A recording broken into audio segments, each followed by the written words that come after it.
Bonjour tout le monde. Bonjour Célia, bonjour Clara. Alors, on va attendre Elodie. Ce que je vous propose, c'est de commencer à prendre de quoi noter. Comme ça, si vous avez des questions, de toute façon, vous pouvez nous les poser dans le cours du live, juste en dessous là. Et puis voilà, on répondra à toutes vos questions pendant le live. Je vais juste attendre qu'Elodie se connecte. Ah, ça y est. Tac, voir la demande. Comme ça, on va commencer. Alors, je pense... Donc c'est bon, ça charge. Bonjour Charlotte, bonjour Cara, bonjour Célia du coup, bonjour Céline. Ça charge. Coucou Elodie. Salut. Bon, bah, du coup, merci de vous être connectés. Le but, c'était de faire cette journée porte ouverte de façon un petit peu différente de d'habitude. On va tester, vous allez me dire si vous aimez ce format-là. Je vais me présenter, je m'appelle Camille Menu, je suis la référente des titres en commerce sur Montpellier. Elodie, je te laisse te présenter. Ouais, bah moi je suis Elodie, du coup, je suis référente sur Montpellier aussi. Moi je suis plutôt spécialisée sur les titres en informatique, du coup. En gros, si je dois vous expliquer un peu le rôle de référente, c'est un peu une espèce de CPE quoi, dans les collèges et les lycées. C'est un peu ça, Voilà, un on peu vous fun. suit, en gros. On vous suit tout au long de la formation avec vos formateurs et tout ça. C'est ça.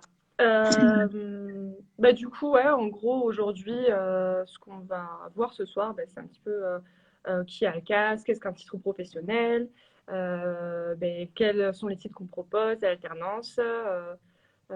Voilà, on va voir un petit peu beaucoup de choses et à la fin, on vous fera une petite visite des locaux. Voilà. Du coup, pour commencer, Elcas, ça existe depuis 2018, donc ça fait 3 ans qu'on existe.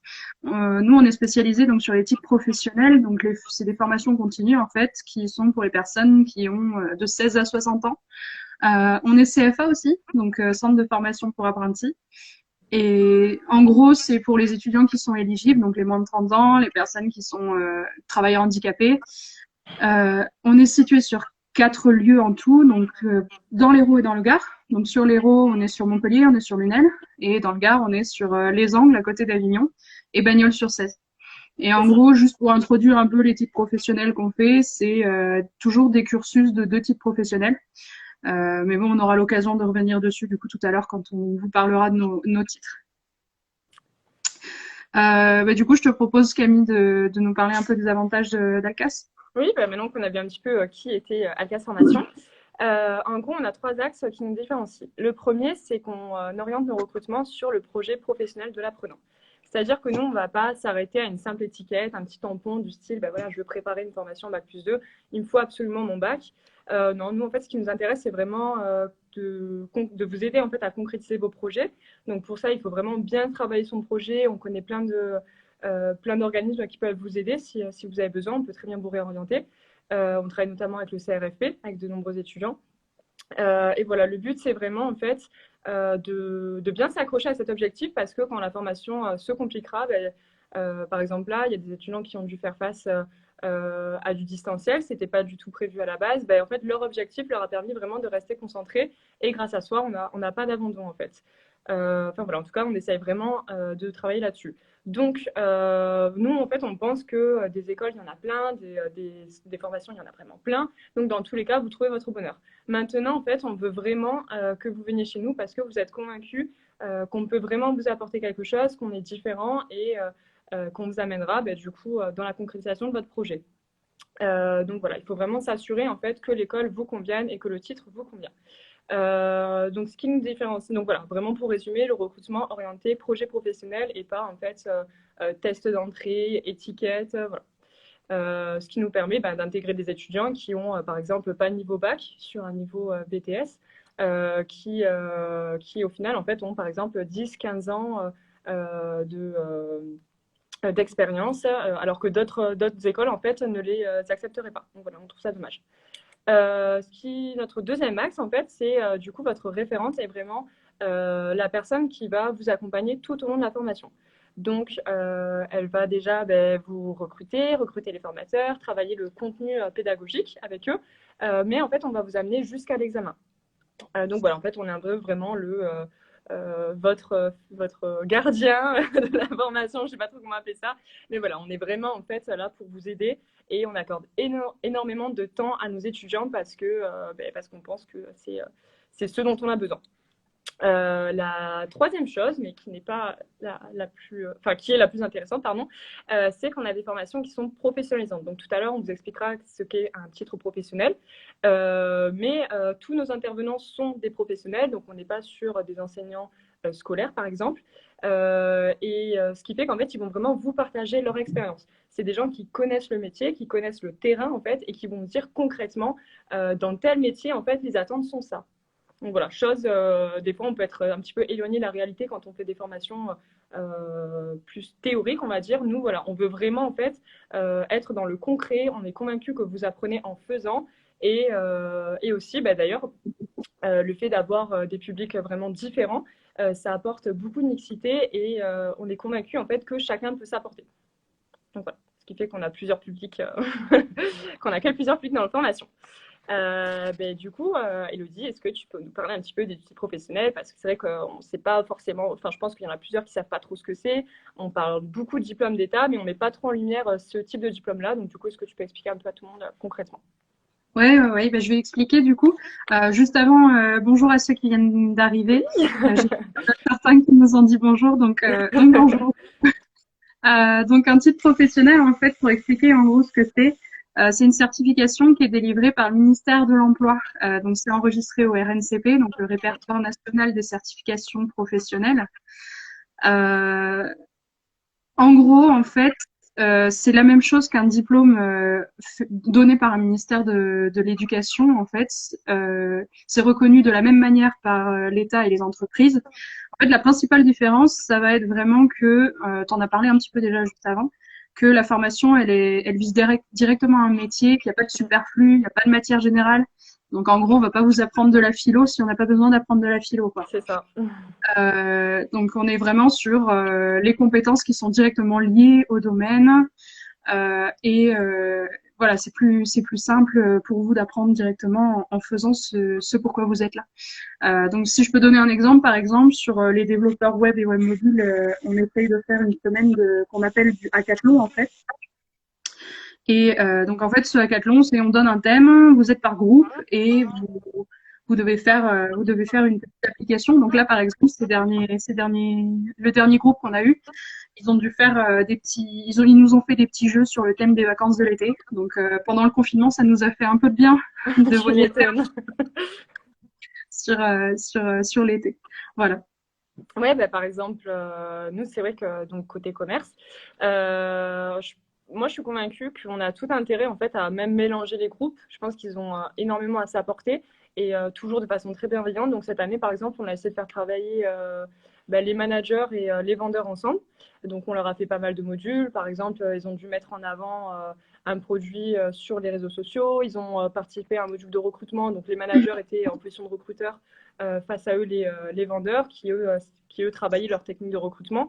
Donc voilà, en fait on est convaincu que vous apprenez en faisant, en pratiquant. Donc on essaye un peu de toujours être dans un état d'esprit très bienveillant, mais voilà, on s'entraide en fait et on s'entraîne aussi. Du coup, on va peut-être parler des titres, vu qu'on est, vu qu'on est un petit peu dans le bain. Donc moi, comme vous l'avez compris, donc, je suis référente des titres en commerce sur Montpellier. Concrètement, dans les titres en commerce, on en propose deux.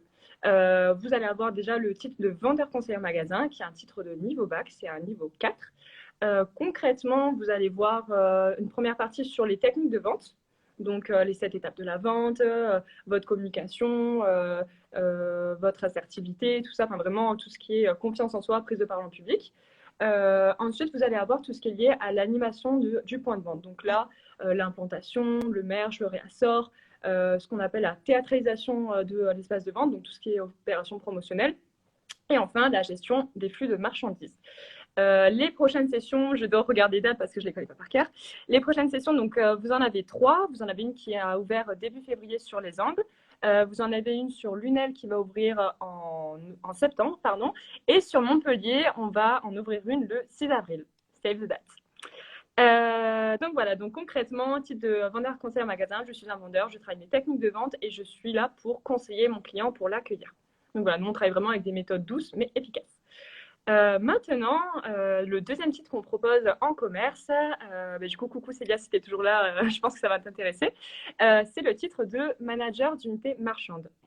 Donc, ce titre-là, c'est un titre niveau Bac+2, un niveau 5. Concrètement, vous allez avoir 3 parties. Donc, on garde toujours la partie sur l'univers du merch, l'organisation de la réserve, l'implantation, le réassort, tout ça, qui bien sûr a un niveau plus élevé.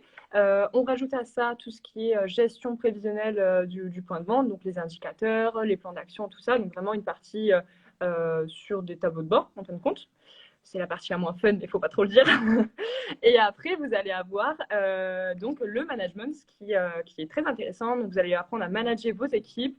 Ça va être la gestion de la formation, la performance individuelle, le recrutement, par exemple. Enfin, voilà, vous allez avoir différents aspects. Donc, pour reprendre, vous avez d'abord un premier titre en commerce, vendeur conseil en magasin, niveau bac, où là, vous travaillez vos techniques de vente. Et ensuite, vous avez le titre de manager d'unité marchande, où là, vous allez avoir le niveau au-dessus, entre guillemets. Vous allez être la personne qui gère le vendeur. On peut dire ça comme ça, pour simplifier la chose. Du coup, Elodie, parle-nous des titres en informatique. C'est quand même plus logique vu que tu es la référente sur Montpellier de ces titres-là. Ouais. Donc les titres informatiques, donc on en a deux aussi, comme on l'a évoqué un peu plus tôt. Donc en fait, pour faire une petite introduction en fait entre guillemets sur les titres de développement, on choisit en fait tous les langages qui vont être appris dans la formation, c'est des langages qui sont, enfin, langage, outils, framework, tout ce que vous pourrez voir. Tous les outils en fait sont ceux qui sont les plus utilisés en fait dans la région Occitanie, tout ce qui est demandé le plus par les recruteurs en région Occitanie. Donc pour commencer en fait le premier niveau c'est le niveau 5, donc Bac+2, c'est les développeurs web et web mobile. Donc là en fait on prend des personnes qui sont complètement débutantes pour qu'ils apprennent à développer un site vitrine, du e-commerce, du dynamique, etc. Pour ce qui est du contenu, en fait, vous allez voir à partir des bases, donc l'algorithmique, l'intégration continue, le HTML, CSS, la base de données avec SQL. Et pour tout ce qui est langage et gros blocs en fait de développement, vous allez voir un peu de WordPress, donc le CMS WordPress, le PHP avec le framework Symfony, le JavaScript avec notamment React qui est en train de monter un petit peu en flèche en ce moment. Donc là, la prochaine session, elle aura lieu le 12 octobre de cette année. Ce sera sur Montpellier. Pour ce qui est de la suite, donc le niveau 6, donc là, c'est un niveau Bac+4. On est sur du concepteur, développeur d'applications. En gros, là, vous allez continuer à apprendre à développer sur des nouveaux langages, donc notamment Java, Java J2E. Mais en plus de toute cette partie développement, vous allez en plus avoir l'apprentissage de la conception de l'architecture web et de la gestion de projet. Donc dedans, il y aura de l'apprentissage pour apprendre à développer une application mobile, donc avec Java, Android Studio. Et dans la partie conception de projet informatique, vous aurez l'UML, vous aurez l'analyse du besoin, le cahier des charges, le plan de développement. Vous allez même apprendre à faire de la facturation et du devis. Pour ce qui est des prochaines sessions, donc on en fait une par an. La prochaine débute le 13 septembre sur Montpellier aussi. Et donc, elle se fera en alternance. Je vais vous parler aussi des titres en gestion. Donc là, quand je parle de gestion, c'est tout ce qui est comptabilité, paye, etc. Donc, on a deux niveaux sur celui-là aussi. Donc, le comptable assistant, qui est un niveau bac, niveau 4, où là, vous aurez de la comptabilité, de la paye, de la gestion fiscale.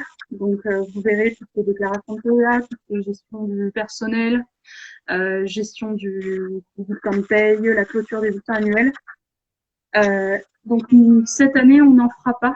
On fera pas de titre de comptable assistant. C'est pas prévu en tous les cas aujourd'hui. Pour ce qui est du gestionnaire de paye, en revanche, donc c'est le niveau supérieur. Donc c'est le niveau 5 pour est censé délivrer un Bac+2. Donc là, c'est plus spécialisé sur la paye. On est sur du dossier social, production de la paye, donc je vais pas m'étaler plus que ça, parce que du coup, j'en ai parlé un petit peu de la paye tout à l'heure. Donc là, en fait, on est censé ouvrir potentiellement une session qui durerait 4 mois, donc c'est une formation très intense et très rapide, et elle serait ouverte avant la fin du premier semestre. Ouais. Ah, je vois qu'il y a une question. Est-ce que les formations sont éligibles avec le CPF? Oui, Mathieu, les formations sont éligibles avec ton compte personnel de formation. On en parlera un petit peu plus tard dans la partie financement, pour ceux qui ne connaissent pas. Mais oui, tu peux financer ta formation avec le CPF. Pardon, je t'ai coupé, Elodie. Non, mais justement, j'ai fini.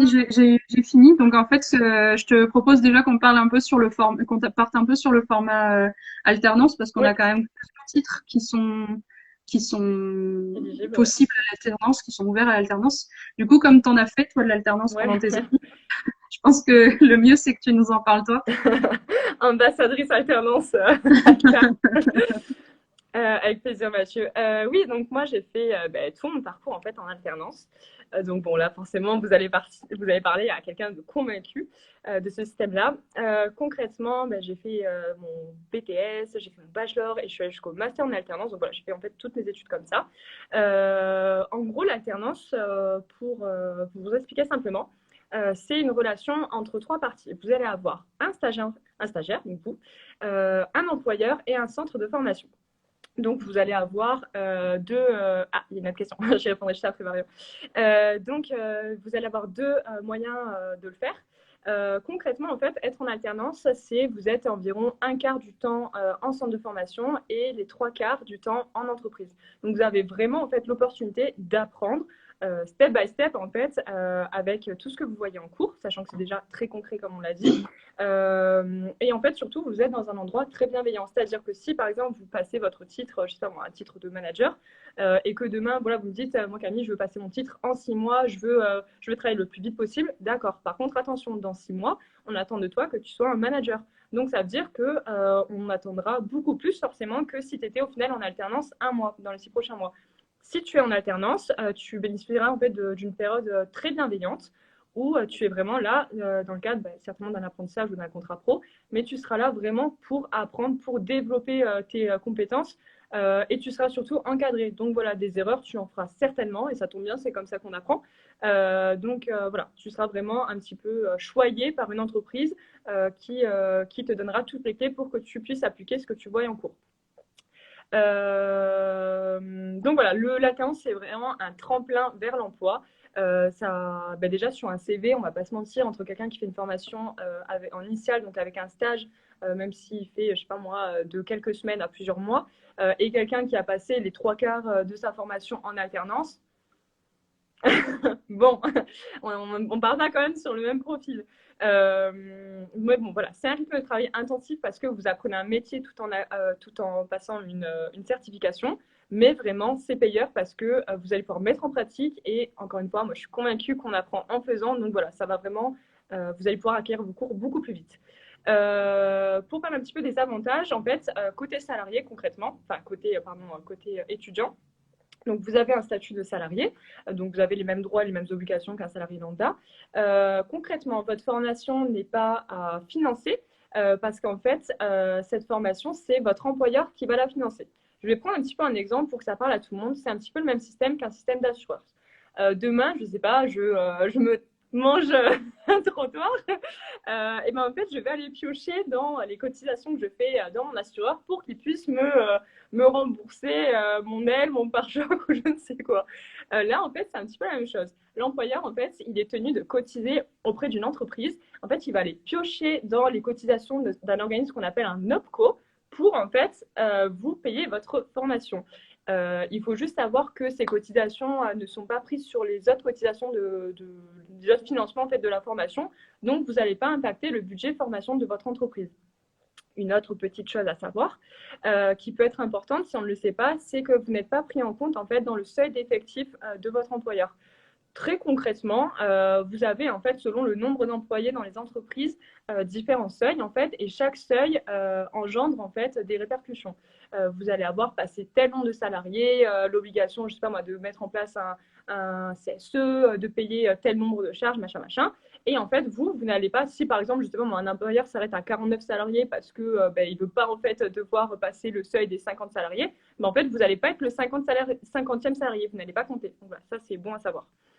Donc voilà, ça vous permet, donc vous n'avez pas à financer votre formation parce que c'est ce qu'on appelle un OPCO en fait, qui est un opérateur.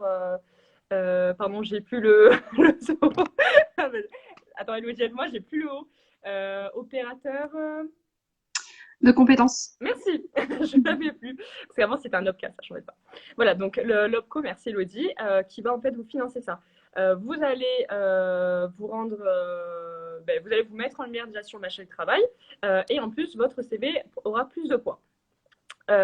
Pour un employeur, vous allez en fait le faire bénéficier d'allègements sur ses cotisations. Donc, vous allez coûter moins cher qu'un salarié lambda, surtout si vous partez sur un contrat d'apprentissage, on verra un petit peu plus tard. Et surtout, votre employeur en fait, va vraiment pouvoir vous former par rapport à ses méthodes. Donc voilà, il va vraiment pouvoir pendant 6 mois, 1 an, vraiment vous façonner à son image. Et pourquoi pas, vous allez pouvoir peut-être être employé derrière s'il y a une opportunité qui s'ouvre. Mais en tout cas, vous aurez eu le temps de faire vos preuves pendant 1 an. Donc voilà, concrètement, vous avez 2 dispositifs en fait pour faire une alternance. Vous allez avoir d'abord le contrat d'apprentissage et le contrat de professionnalisation. Il faut savoir qu'il n'y a pas vraiment de grande différence fondamentale entre les 2 types de contrats. C'est surtout en fait votre situation, notamment votre âge en fait, qui va pouvoir dire si vous pouvez faire un contrat d'apprentissage ou un contrat pro. Concrètement, si vous êtes demandeur d'emploi, vous allez pouvoir faire en fait quoi qu'il arrive un contrat de professionnalisation.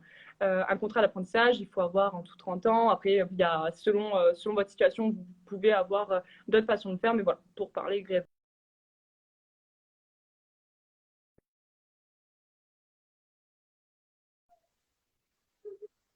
Pardon. Excusez-moi. Donc voilà, je me suis emmêlée. En tout cas, si vous souhaitez en savoir plus, on a fait un petit livret sur l'apprentissage pour pouvoir vous aider.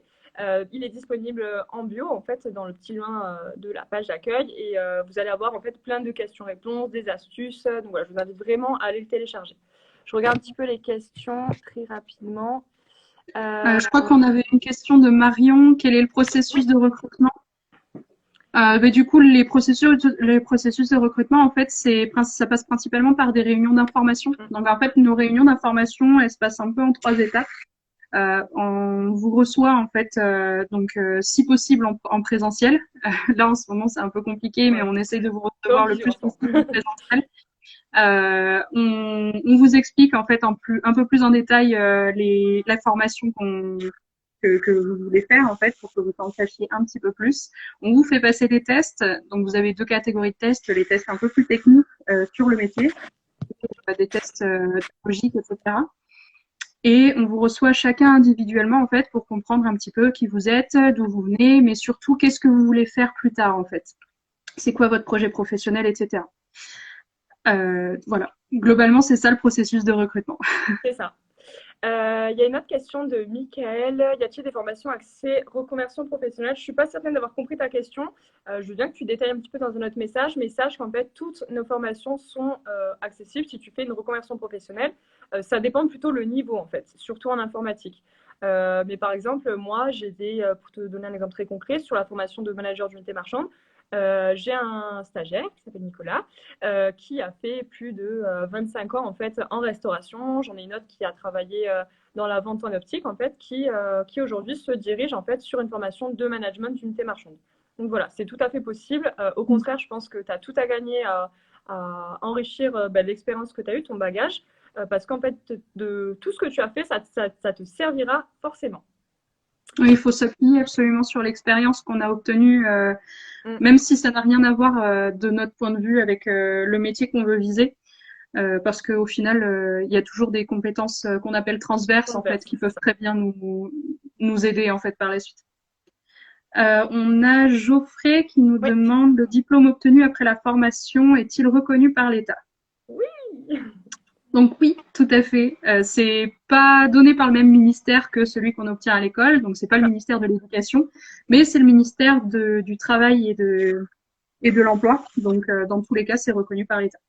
Voilà, donc forcément, c'est pas du tout les mêmes attentes, on en a déjà parlé tout à l'heure, mais forcément, quand tu as le ministère de l'Éducation, bah, ça va être beaucoup plus de théorie. Quand c'est le ministère du Travail, là, c'est du concret, c'est de l'opérationnel. Le but, c'est que demain, tu sois en magasin et que tu sois, enfin en magasin, je dis magasin parce que j'ai l'habitude, mais que tu sois dans ton entreprise et que tu sois opérationnel. D'ailleurs, tu vois, bah, par exemple, pour reprendre des exemples, j'ai deux étudiants qui ont passé des niveaux Bac+3 qui reviennent sur un niveau Bac+2 dans notre école parce qu'en fait, quand ils étaient en magasin, ils étaient un petit peu perdus. Donc là, pour le coup, bon, c'est encore une fois, c'est dans le commerce, tu l'auras compris. Mais voilà, en fait, il y a des étudiants qui ont fait des diplômes de l'éducation nationale qui, au final, ne sont pas à l'aise quand ils sont en immersion concrète. Donc, en fait, ils reviennent vers une école comme la nôtre pour, voilà, concrètement, en fait, apprendre à réaliser un métier. Du coup, on a parlé de l'alternance.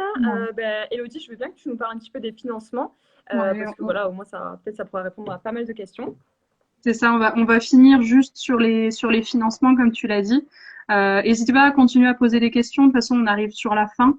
On répondra juste après les financements. Donc, en gros, les financements principaux qu'on peut voir, ça va être donc les financements via la région, via le Pôle emploi, via le CPF, l'alternance. On a le financement personnel aussi, bien entendu, le Transition Pro, le CSP, et on a l'AGFIP également. Ouais. Donc, globalement, pour revenir sur les termes que tout le monde ne connaît pas forcément, le CPF, c'est le compte personnel de formation. Donc là, vous cumulez des heures en fait grâce à votre temps travaillé en entreprise. Le Transition Pro, c'est uniquement pour les salariés et ça vous permet d'avoir un financement total de votre formation et vous continuez à être merci Merci, Océane. et vous continuez du coup à être rémunéré par votre entreprise. Pour ce qui est de la GFIP, c'est uniquement pour les personnes qui sont travailleurs handicapés. Et pour un CSP, donc CSP, c'est contrat de sécurisation professionnelle. Donc là, en fait, c'est pour les salariés qui sont dans une situation de licenciement économique. C'est ça. Voilà. Pour ce qui est de la région, je vais te laisser en parler. Moi, je fais pas beaucoup de formations financées par la région. Donc Camille, du coup, je te laisse en parler. Oui, alors déjà, sachez que dès lors qu'on propose une formation ouverte en financement région, donc par la région Occitanie, vous pouvez effectuer cette formation sous différentes formes. Vous pouvez, encore une fois, engendrer du financement personnel, vous pouvez la faire sous forme d'alternance, utiliser votre compte personnel de formation. Je pense que ça serait peut-être intéressant de revenir un peu plus longtemps dessus parce que c'est vraiment quelque chose que tout le monde ne connaît pas. Comme tu l'as dit, donc voilà, on alimente ce compte dès lors qu'on a une activité salariale. Il faut savoir que ce compte, c'est vraiment un budget que vous vous autogérez. Donc, vous financez en fait des formations qui vous tiennent à cœur. Par exemple, vous pouvez très bien, je ne sais pas moi, si vous êtes même en financement région, décider en fait de vouloir vous former sur une petite particularité, pardon. Par exemple, je ne sais pas, moi j'ai des étudiants qui n'avaient pas un niveau, qui avaient même aucun niveau en fait en bureautique. Et du coup, en fait, ils ont utilisé leur CPF pour pouvoir en fait se former, se donner un petit niveau en fait avant la formation pour faire par exemple du Excel, du Word, du PowerPoint ou autre. Enfin voilà, en tout cas que ça soit une formation, une grande formation, un type professionnel de 6 mois ou une petite formation de 2-3 jours, en fait c'est vraiment votre budget formation. Donc le but c'est de l'utiliser. Donc vraiment voilà que ça soit en fait par rapport à, je sais pas moi, de l'anglais, des langues, enfin peu importe en fait, le tout voilà, c'est de se dire je vais l'utiliser efficacement. Et voilà, en tout cas, c'est bien de le savoir parce qu'il y a plein de gens qui l'ont et qui ne s'en servent pas. Donc, pour revenir sur les formations financées par la région, en fait, c'est très simple. Il faut être en statut de demandeur d'emploi et il faut qu'un prescripteur, donc ça peut être Pôle emploi, la mission locale, le CRFP ou tout autre organisme en fait désigné, va en fait prescrire à, par exemple, Océane. Moi, je sais que elle a un projet professionnel dans le commerce, et ben je lui accorde le fait de faire cette formation vendeur conseiller en magasin. Oui, Océane, je te prends toujours en exemple, qu'on soit en live ou en cours. Du coup, voilà, en fait, il faut qu'il y ait un prescripteur qui accorde le financement. À partir de là, en fait, vous allez passer les tests d'entrée lors des réunions d'information collective, qui, comme on vous l'a dit, c'est plutôt un échange en fait sur votre projet plus qu'un test. C'est pas noir ou blanc, oui ou non. Enfin voilà, c'est vraiment en gros, est-ce que vous avez un projet concret et est-ce qu'on peut vous aider à le réaliser. Et à partir de là, en fait, votre formation va être prise en charge à 100% par la région. C'est vraiment une belle opportunité. Toutes nos formations ne sont pas en fait en financement région, mais il y en a un certain nombre. Donc voilà, en tout cas, je trouve ça, moi personnellement, je ne connaissais pas mon travail ici et je trouve ça vraiment super. Et je trouve qu'on n'en parle pas assez. Il peut aussi y avoir quelques places en rémunération région, en rémunération région, ce qui fait qu'en fait, la région, en plus de financer la formation de quelques personnes, parmi 10 personnes, va financer, selon le titre, ça va de 3 à 6, ça dépend un petit peu, il y a plusieurs conditions, mais voilà, va apporter une rémunération à quelques personnes.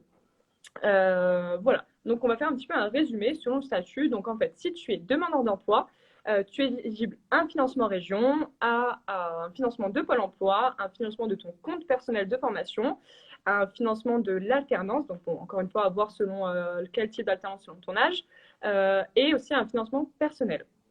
Si tu es salarié, tu vas être éligible à un financement de transition pro, ce qu'on a vu tout à l'heure, le contrat de sécurisation professionnelle, ton compte personnel de formation et évidemment un financement personnel. Dernière chose, si tu es un travailleur handicapé, donc tu as une reconnaissance en qualité de travailleur handicapé, tu seras éligible à un financement région, un financement Pôle emploi, un financement du coup de la GFIP ou toute alternance ou tout autre financement personnel.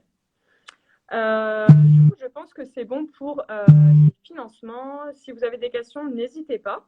On nous avait envoyé un certain nombre de questions, donc on va voir si on les a toutes balayées. Ah, Olivier, il y a une personne entre-temps qui a posé une autre question, alors, à savoir par rapport au Covid. Avec le Covid. En fait, on a plutôt bien anticipé la chose pour le deuxième confinement. Déjà, il faut savoir que toutes nos sessions sont maintenues. Donc, s'il y a un confinement, on s'adapte. Ce qu'on fait, en fait, c'est je crois que aussi tu passes par Microsoft Teams, Elodie. Ça dépend un petit peu de chaque référente et de ses formateurs, mais en gros, on crée un espace en fait pour pouvoir faire des visios. Et on prend vraiment le temps de former les étudiants à la visio et le temps qu'il faut, on assimile les cours en visio. À savoir que la semaine prochaine, on recommence à recevoir nos étudiants pour leur plus grand bonheur. Donc voilà, c'est du positif et voilà, on va s'adapter. Il ne faut pas mettre tout sur pause pendant X mois. On ne sait pas pendant combien de temps ça va durer. Donc voilà, le tout, c'est de le faire de façon intelligente et voilà, on a beaucoup de consignes à l'école, bien entendu. Mais voilà, en tout cas, les formations sont maintenues et Olivier, si tu viens chez nous, tu pourras suivre une formation, on trouvera des solutions selon les problèmes. Du coup, je sais qu'on avait reçu d'autres questions dans la semaine. Elodie, tu peux peut-être faire un petit peu un récapitulatif des prochaines rentrées, vu qu'on en a un petit peu parlé, mais dans le désordre, peut-être on va refaire un petit truc toutes les rentrées. Ouais. Donc en gros, pour faire un petit récap sur les vendeurs conseils en magasin, donc on va avoir 3 rentrées cette année. Une sur les angles qui aura lieu en octobre, sauf erreur de ma part. Une sur Lunel qui se fera le 6 septembre. Une sur Montpellier qui se fera le 6 avril.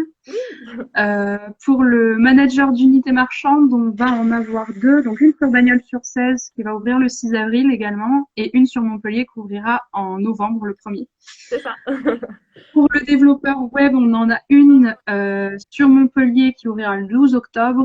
Le concepteur développeur d'applications, on en ouvrira une sur Montpellier le 13 septembre. Pour le comptable assistant, du coup, comme je l'ai dit tout à l'heure, il n'y en aura pas cette année. Normalement, et donc le gestionnaire de paye, on en ouvrira probablement une, mais on reviendra vers vous du coup si vous êtes intéressé pour celle-là, pour vous communiquer les dates. Voilà. Alors, il y avait une autre question qui avait été posée dans la semaine, c'était si on avait besoin de son propre ordinateur. Oui, surtout pour les formations en informatique. Alors nous, il faut savoir qu'on on a quand même toute une flotte d'ordinateurs, je ne sais pas trop comment on dit ça, mais voilà, on a quand même plusieurs ordinateurs à disposition qu'on peut prêter. Maintenant, je pense que pour les formations en informatique, tu me corriges si je me trompe, mais il me semble que c'est quand même beaucoup mieux d'avoir son propre PC pour pouvoir travailler. Oui, de toute façon, le mieux, c'est de pouvoir avoir ses propres outils directement. On va répondre à la réponse de Bérénice juste après. Le mieux, c'est d'avoir ses propres outils directement. pour que ce soit plus simple pour vous, que ce soit plus pratique. Si jamais il y a vraiment des grosses difficultés par rapport à ça, dans ce cas-là, on en parlera individuellement. Je pense que ce sera le mieux. Mais partir du principe qu'effectivement, pour quasiment toutes les formations qu'on propose, il faudra probablement avoir un ordinateur. Après, tout dépendra de la formation. Il n'y a pas forcément besoin d'avoir une grosse puissance, notamment si vous allez pour des vendeurs en magasin, puisque l'outil informatique n'est pas forcément présent à 100%. On n'apprend pas à servir d'un PC, plutôt à servir à accueillir un client. Voilà. Donc, au pire des cas, voilà, on aura l'occasion de revenir individuellement sur cette question. Du coup, la question de Bérénice, comment nous contacter? Donc, on peut nous contacter sur notre site internet. Donc, on a le site de alcas.fr. Donc, il y a dessus, d'ailleurs, récapitulé nos mails et nos numéros de téléphone. On vous écrira à la limite en commentaire le numéro de téléphone pour que vous nous contactiez. Je vais y arriver plus facilement, parce que si je vous donne le numéro comme ça, ce sera pas forcément aussi facile que par écrit. De toute façon, sur Google, vous tapez Alcas Formation et vous nous trouvez. Donc, voilà, c'est ça. Il y a le site, on a nos réseaux sociaux, on a une page Facebook, on a donc cette page Instagram. Voilà, on a quand même beaucoup de choses. Donc, puis vous pouvez quand même nous écrire aussi en message privé d'Instagram. On vous répondra avec plaisir, on vous dirigera surtout sur la bonne référente. À savoir, je ne sais pas du coup si vous avez aimé ce format-là de live. C'est notre premier live d'ailleurs pour ce compte. On voulait aussi vous proposer d'en faire plusieurs en mars, notamment sur les techniques de recherche d'emploi. Parce que du coup, beaucoup d'entre vous cherchent des alternances. Et c'est vrai que c'est un petit peu compliqué de savoir comment se présenter, surtout en ce moment. Donc, il faut savoir que, bien sûr, on accompagne sur toutes nos sessions, je crois, sur ce module-là. Donc, chaque référente, justement, délivre ce contenu. Mais il faut savoir, par exemple, si vous venez sur une formation, je ne sais pas, en commerce au hasard, vous allez avoir en fait un petit coaching avant d'intégrer la formation pour vous aider, bien sûr, à trouver une alternance. Donc voilà, surtout, n'hésitez pas. Et à ce sujet, on voulait faire un live justement focus technique de recherche d'emploi courant mars et aussi un live pour parler un petit peu plus en détail des formations en commerce. Donc voilà, on en aura une. Là, n'hésitez pas à nous écrire pour... Je me permets de te couper aussi. On en aura une aussi normalement vers mi-avril pour les formations en informatique, où on aura notre formateur principal du développeur web qui interviendra pour parler un petit peu de ça. Donc, si vous avez des questions, n'hésitez pas. On vous dira les dates un petit peu plus tard. Merci Célia pour ce petit message plein de force. On espère te voir aussi en même à la rentrée en novembre. Hein. Voilà. Et je pense que c'est bon. S'il n'y a pas d'autres questions, on va vous faire un petit peu le tour de nos locaux, parce qu'on a des nouveaux locaux en plus, donc ça sera pour vous l'occasion de les découvrir. Et sinon, voilà, n'hésitez pas à nous contacter. Je pense que Jessica va venir prendre mon téléphone. J'attends. En tout cas, merci pour votre participation et on va clôturer ce live avec une petite visite des locaux. Quand Jessica voudra venir.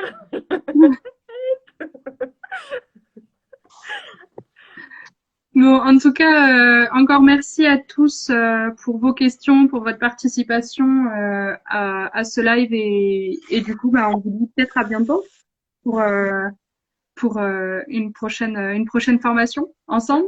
Peut-être qu'on aura l'occasion de se revoir en réunion d'information. Oui. Allez, passez une bonne soirée. Bonjour à tous. On vous laisse entre de bonnes mains. Je vous laisse avec Jessica, du coup, qui va se présenter.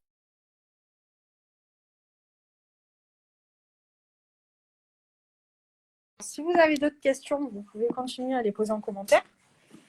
Si vous voulez voir les locaux, vous pouvez rester. Sinon, à bientôt. Alors, pour ceux qui restent, on va vous montrer les backstage. Tout d'abord, une salle de formation avec Camille qui était installée là. Une table, une chaise. Oui, je vais vous montrer de ce côté, peut-être ce sera mieux. Voilà le rétro, la porte. C'est génial. Là, on a l'accueil. On va peut-être allumer aussi. Merci. Non. On maîtrise pas encore toutes les lumières. On ne maîtrise pas les lumières, on vient d'arriver dans les nouveaux locaux. Petit point d'accueil. Là, on a le bureau des référentes avec les backstage d'Elodie. Bah, du coup, je vous fais la visite. Hein. Merci. On ne se quitte plus. Autre petit point d'accueil. Et là, Le réfectoire. le réfectoire avec mes backstage à moi. Voilà. Petit coin cuisine. Et voilà. Bah, c'est bon, la tienne de salle. Bon, bah, en tout cas, on espère que ça vous a plu. N'hésitez pas à donner des retours. Et on espère vous revoir très bientôt. Voilà, très bonne soirée à tous.